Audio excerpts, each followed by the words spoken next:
आपण पाहत आहात संघर्ष नायक न्यूज, जनतेला न्याय मिळवून देणारं हक्काचं एकमेव न्यूज चॅनल संघर्ष नायक न्यूज।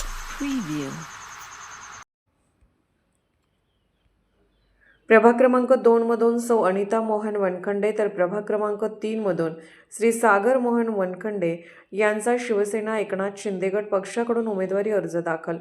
सांगली मिरज कुपवाड महानगरपालिका सार्वत्रिक निवडणूक 2025-26 याकरिता नामनिर्देशन पत्र सादर करण्याकरिता आज महानगरपालिकेच्या मिरज कार्यालयामध्ये उपस्थित राहून शिवसेना एकनाथ शिंदे गटाचे महानगर प्रमुख माननीय मोहन वनखंडे सर यांच्या प्रमुख उपस्थितीमध्ये अर्ज दाखल करण्यात आला। यावेळी बोलताना शिवसेना एकनाथ शिंदे गटाचे महानगर प्रमुख माननीय मोहन वनखंडे सर यांनी सांगितले की बरेच दिवस झाले युती होणार, यामध्ये वेळ निघून गेला। काल महाराष्ट्र राज्याचे पर्यटन मंत्री माननीय श्री शंभूराज देसाई साहेब यांच्या उपस्थितीमध्ये मीटिंग झाली। यामध्ये शिवसेना एकनाथ शिंदे गट स्वतंत्ररित्या निवडणूक लढणार असल्याचे त्यांनी घोषित केले।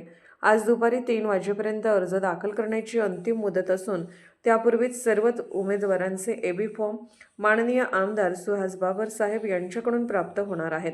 तरी सर्व 78 उमेदवारांना एबी फॉर्म देण्यात येतील असे त्यांनी सांगितले। सांगली मिरज कुपवाड महापालिकेच्या निवडणुकीचा अर्ज भरण्याचा शेवटचा दिवस आहे आणि आज शिवसेनेमार्फत प्रभाग क्रमांक 3 मधून अनुजातीमधून उमेदवार सागर वनखंडे यांचा आता अर्ज भरलेला आहे। त्याचबरोबर प्रभाग क्रमांक 2 मधून सौ अनिता वनखंडे यांचाही अर्ज भरलेला आहे। त्या दोन अर्जाबरोबरच आपल्याला माहिती आहे की बऱ्याच घडामोडी घडल्या, शिवसेनेची युती होणार न होणार यावरती बराच कालावधी गेला, परंतु आमचे नेते संपर्क मंत्री शंभूराज देसाई असतील, राजेश क्षीरसागर आणि सुहासभैया बाबर यांनी काल निर्णय दिला आणि शिवसेना पूर्ण ताकदीने लढणार असा जेव्हा निर्णय जाहीर केला तर आज आम्ही जवळजवळ 50 ते 55 उमेदवार या सांगली मिरज कुपवाड महापालिकेच्या मध्ये अर्ज भरतोय।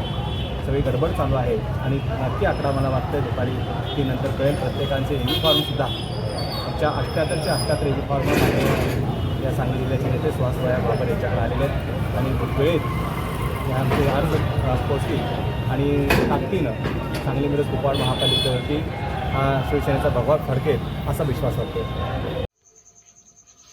संघर्ष नायक न्यूज चॅनलला लाईक करा, शेअर करा आणि सबस्क्राईब करा।